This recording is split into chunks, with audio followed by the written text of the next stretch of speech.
take a moment to discuss about buying cards that maybe you could resell for a little bit more.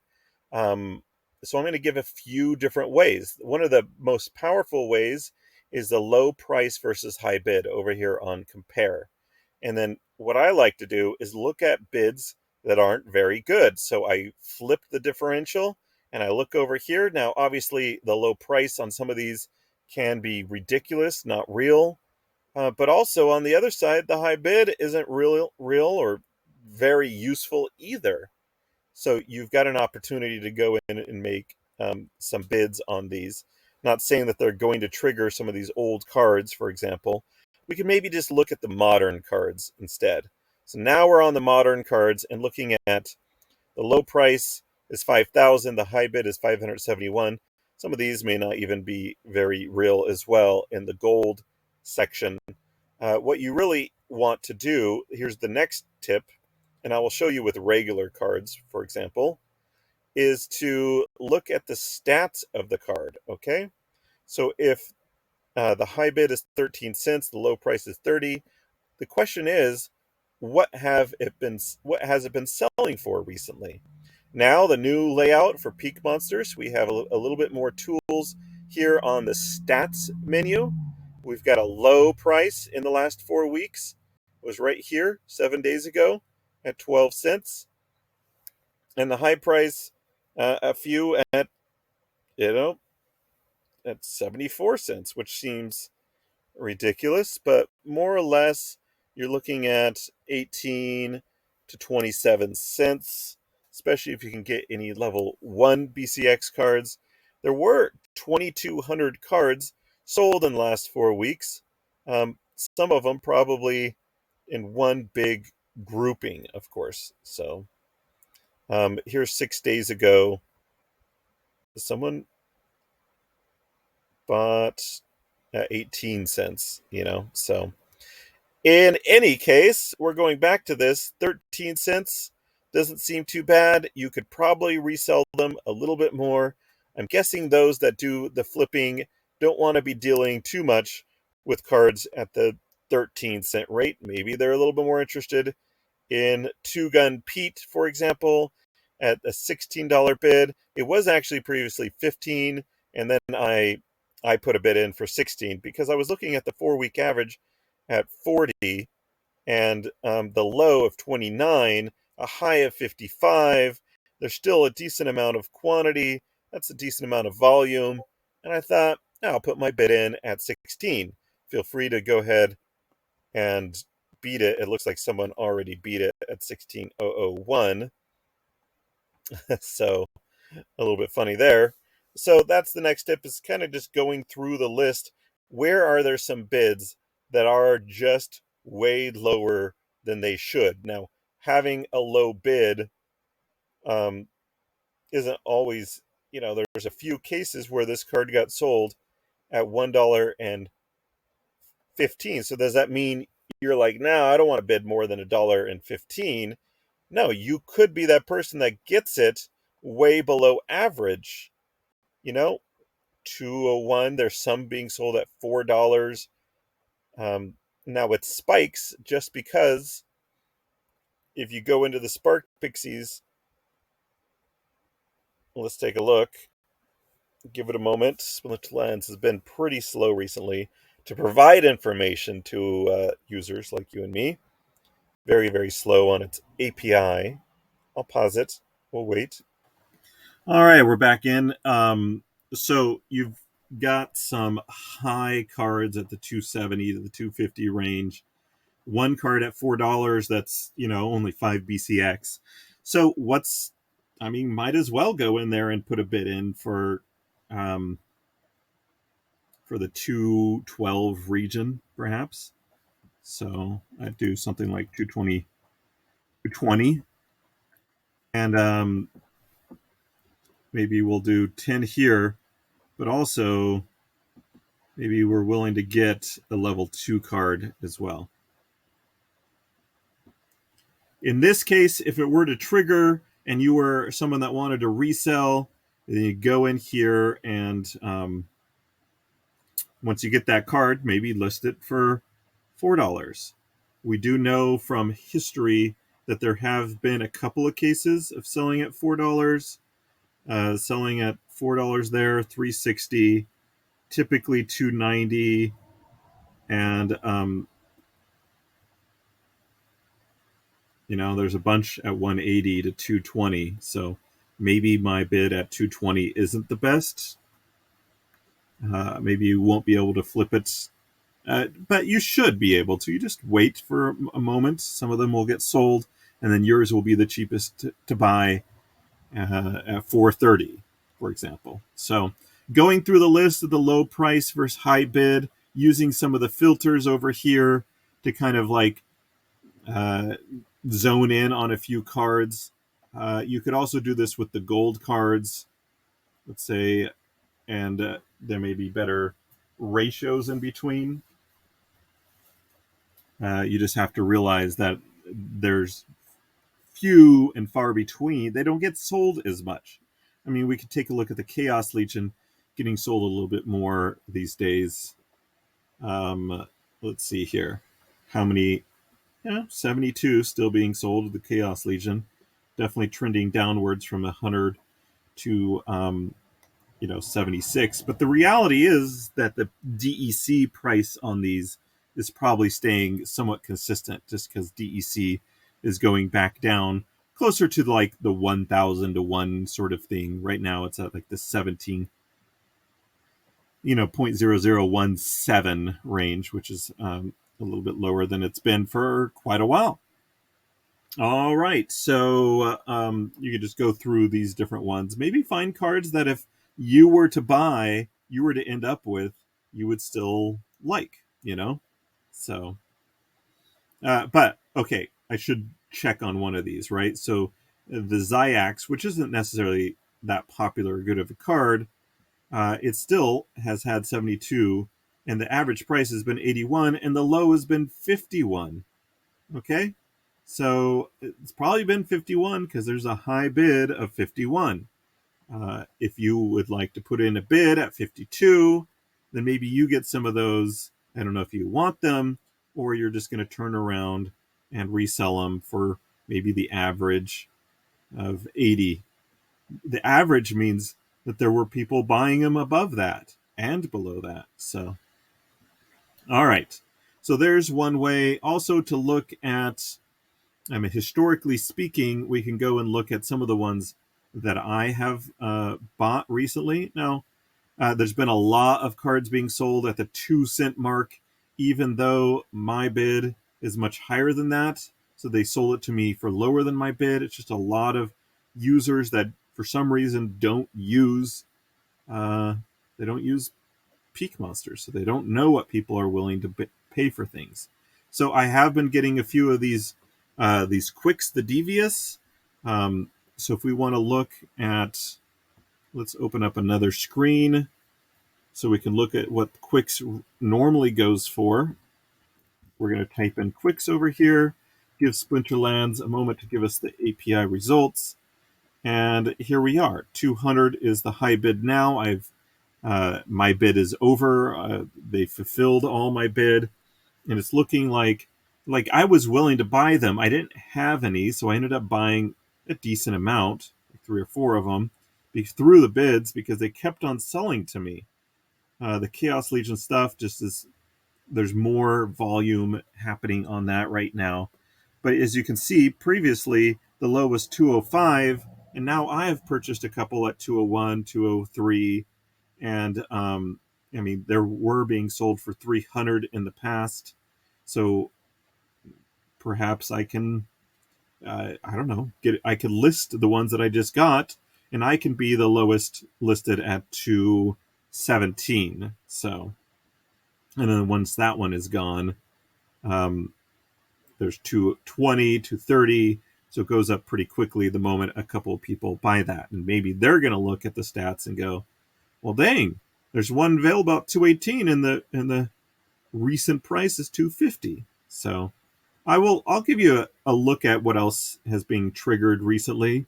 It looks like we got a Byzantine Kitty at 370. This was more a case of me really wanting some more. I didn't really have very many. I sold mine a while back and then regretted it and said, "Oh dang, I would like to get them."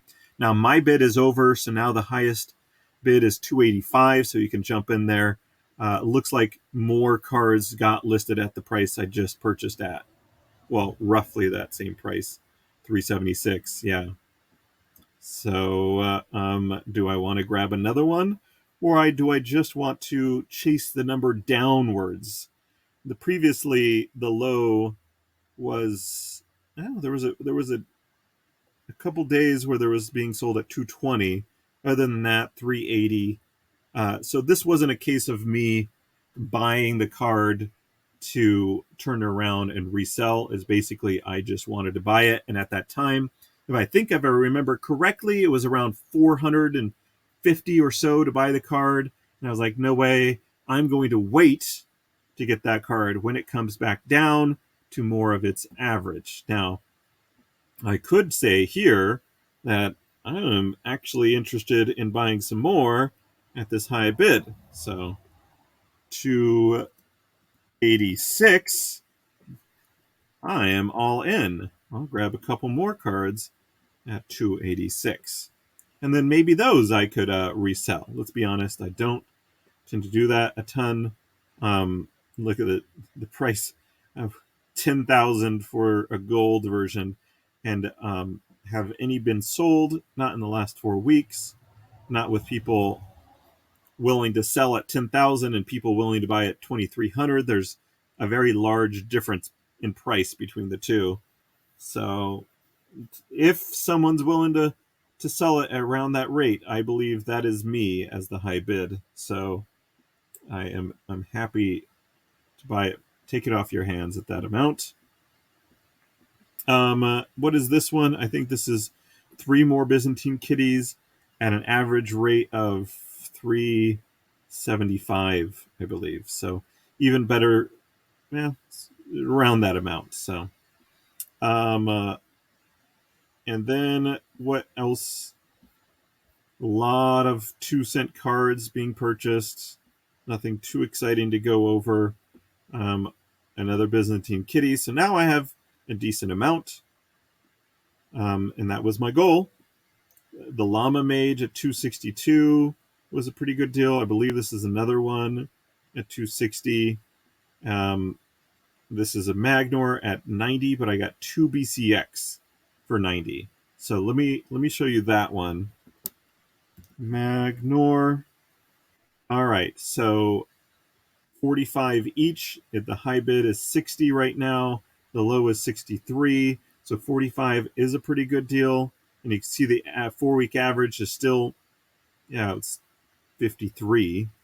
So not too shabby. Okay. So we've looked through quite a few of past. We've looked at the comparison metrics. In the future, perhaps what we could do is another compare metric to compare the 4 week average to some of the bids, or to compare it to other things. You can go in and find immediately good prices. Let's not choose Magnar here. Let's stick with modern, and let's stick with regular cards. So here's a good opportunities to buy where the best price is $1.20, and the second best is $1.33. So that means once the $1.20 is gone, the next best price is going to be $1.33. So there's a little bit of room there. You can kind of interpret this as about 11%. So that's not bad. But before you buy those sorts of things, you look at the 4 week average, kind of analyze what's going on here. I think you have to refresh because there's some sort of a viewing bug there happening, or just Splinterland's speed not being very fast. So there's a couple things there.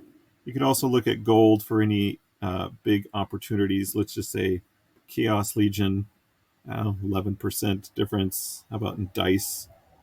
Now you can also do controls click, and then you'll just see that one.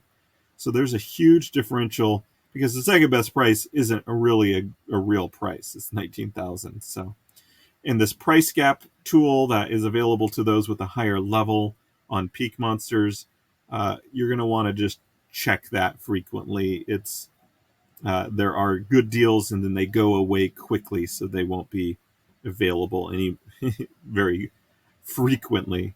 So the differential here is pretty interesting. The best price is 205. So let's go take a look. Second. Well, I went into it and that card is gone. The best price card, 205, is gone now. So, like I said, those sorts of deals don't last long for you refresh. There's nothing really left there. So that's how that goes.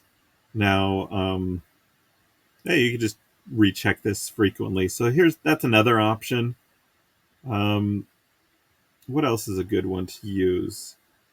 I mean, I think if you're going to get stuff through bids, that you really want the low price versus high bid and just go through a bunch of them and see where there's a good, like these ones aren't great, like these are the ones that are really interesting, but a lot of these joke listings, crazy listings aren't helpful. So you want to look maybe just in Chaos Legion to see some good opportunities. The Magi at 21 is the high bid on that, and the 4-week average is 23. So there's an opportunity to buy. As you can see, a lot of cards have triggered. I mean, one of the biggest things I was doing was I was just looking for legendary summoners of all types. There we go. And saying, look, I'm willing to do 309 when the cheapest price is 29,000. Well, it's 309 times 11, because this card only comes in 11 BCX. So basically, I'm 3,000 versus 29,000. I don't know if this is ever going to get filled. It may not, but it's worth doing the listing for the Waka. Okay, some of those ones that are only at 11 BCX, you kind of ignore those. Let's take a look here. I think this is even my bid at 1935. I'm not sure. Let's go down to some lower priced cards. Let's see here. Cryptomancer.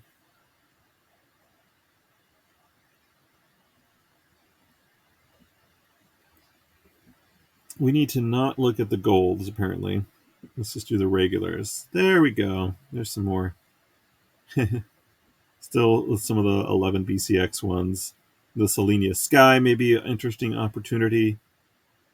The 4-week average is 180. The highest is 101.